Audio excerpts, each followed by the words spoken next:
Greetings, ladies and gents, and welcome to the latest edition of Tales from Outer Space, where I take stories from across the internet and read them for your entertainment. This particular story is called Humankind is Intolerant, written by Atra55. The deal was done. The treaty had been signed. The Strukul Empire was the 234th spacefaring civilization to join the Galactic Council. A great day for the entire free universe. "I would like to congratulate you personally," said the Galactic Chancellor to the Strukul Ambassador. "You've made the right choice. You will soon find out that not everyone in the galaxy is as tolerant as us. I'm thinking about a species in particular, relatively close to your space, which I think you should be warned about. They won't be much of a threat, more a general annoyance, but where to begin?" So, back when the Council was still a young organization, we made contact with a species from outside the galactic core for the first time. They were one of the oldest and most developed species in the galaxy at the time. To be honest, they still are, despite their isolationism. Although I guess you're not that isolated when your territory covers about 2% of every star system in the galaxy, and you made yourself a little coalition of brainwash uplifts. But I digress. This species was called humans, and they were eager to join the Council at first. Their two ambassadors worked tirelessly to treat every single little point about the Council regulations they would have to include in their own legislation, and seemed genuinely willing to do some sacrifices to get some new friends. Then we reached the commercial laws, and something incomprehensible happened. The first law of commerce is, as I'm sure you're aware, that you cannot ban the flow of any good through your territory, unless said good is prohibited by galactic law.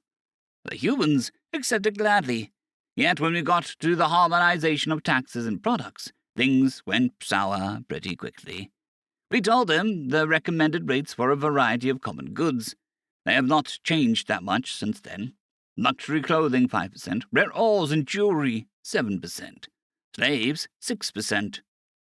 As soon as we mentioned the tax on slaves, they seemed disgusted.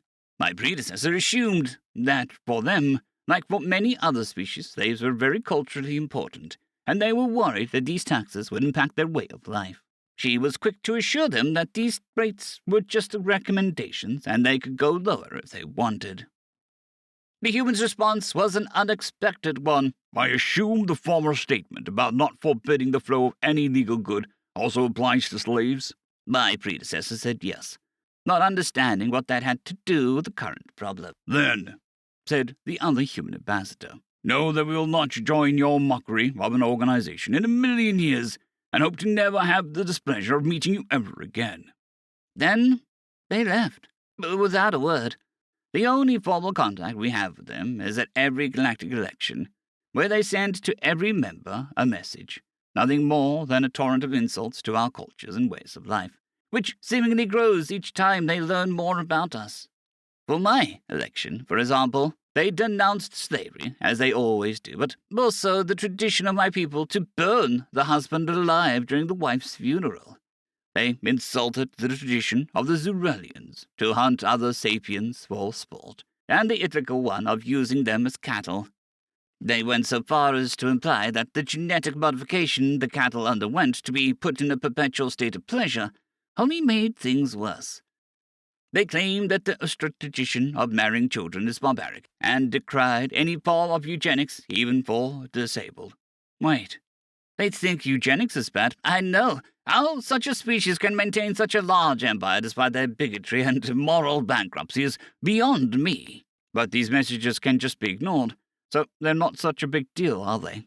Well, that's what everyone says to themselves. But it still hurts to see there is a species with such a hatred for anything different in our own galaxy.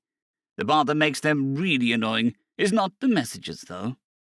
If by some accident one of your ships ends up in their territory, consider it gone forever.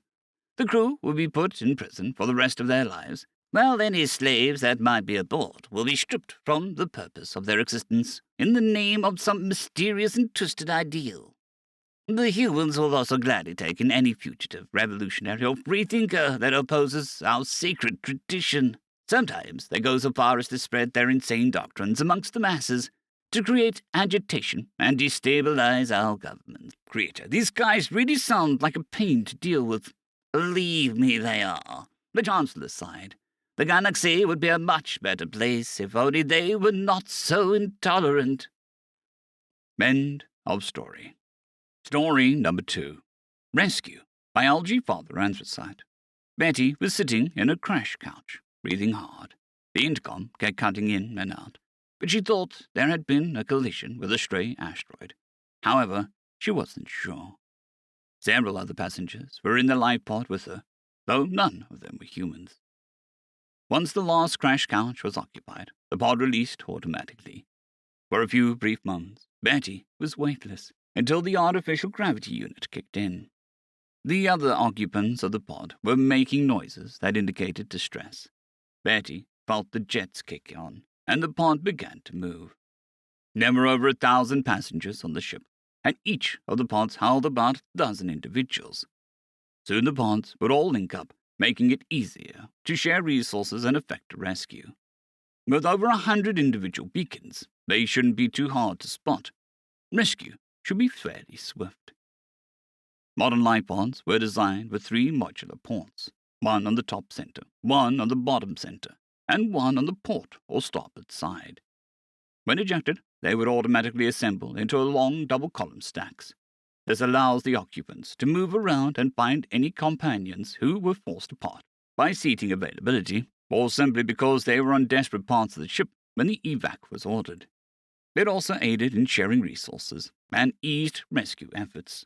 After several hours, Betty felt a shudder in the hull and heard the upper hatch begin an equalization sequence. After another 15 minutes, the hatch cycled open, and Betty was able to see several alien faces staring down at her. She breathed a sigh of relief. It had been several days since the accident, and Betty found that she was getting claustrophobic. With each pod was fairly spacious and had at least some rudimentary life support functions, there was no wide open spaces and nowhere to be alone, save for the toilet, which wasn't ideal. The members in her pod had changed since joining with the others, as people went looking for the companions, or were found by them. There were more people every day who passed through looking for their travel companions, or, more often than not, just moving around to get some exercise. Betty had been on the trip alone, and so she didn't need to look for anyone. She had decided to stay in her pod, so as to not congest the hatchways and ladders that were used to move around. It had been nearly a week since the evac was ordered. Betty was bored out of her skull and tired of the dry rations they had on the pods. People had settled down some, and so traffic through the pods was reduced by a fair amount. Betty now shared a pod with 2 family groups of Xenos and a human couple. Betty had been keeping to herself, but Bo and Jester, the human couple, had made an attempt to be friendly, and she spent a couple meals with them. Bo was a soft-spoken man with sandy blonde hair and a slight frame. Chester was a husky dark hair and a mustache that was perched above his perennial smile. Chester was more outgoing, while Bo was more calm and centered. Chester was talking to one of the Xeno families, the Zitchki brood, and the other family, Bacanar, if Betty remembered correctly, were currently out making a circuit of the pods for exercise. Bo was busy with some empty food containers and a roll of binding tape from the supply cache. Betty lay on a crash couch, trying not to be driven mad from boredom. "Ha! Finished it!" Bo exclaimed, holding up his craft project. "What is it?" Betty asked. It looked like a plastic food tray taped over the end of a round cardboard sleeve that held some of the emergency supplies. "That is a drum," Bo said, tapping the plastic tray. A resonant thump sounded through the pod. He sat on the edge of his couch and held the makeshift instrument between his knees. "Chester, remember Barney?" he called out, and started to play a rhythm on the drum. Chester, who was on the far side of the pod, stood up and began to clap and dance to the rhythm. He took the hands of the small Zitchki child and swayed her arms back and forth to the tempo. Soon her siblings were dancing too. Chester led them around the pod, weaving around the crash couches and ladder. Betty smiled and clapped along. After a few minutes, Chester grabbed a half-empty bottle of electrolyte drink and began blowing across the room, making a hooting noise as well. The Zitchki children began to sing along nonsense words, to the rhythm as well. Da-da-da, bumba, bumba bomb. After about 5 or 10 minutes, everyone collapsed down into their couches and laughed and cheered.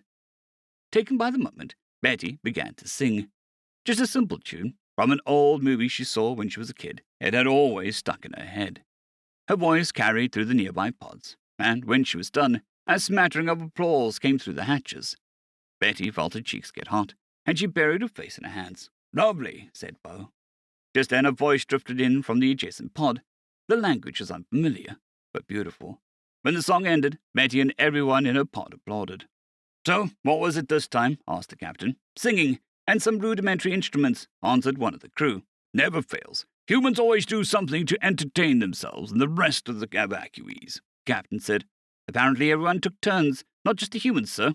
What a surprise. Well, let's not prolong their journey any longer. Everyone has just been retrieved, correct? Yes, Captain. Very good. Return to station. Let's bring them home. End of story.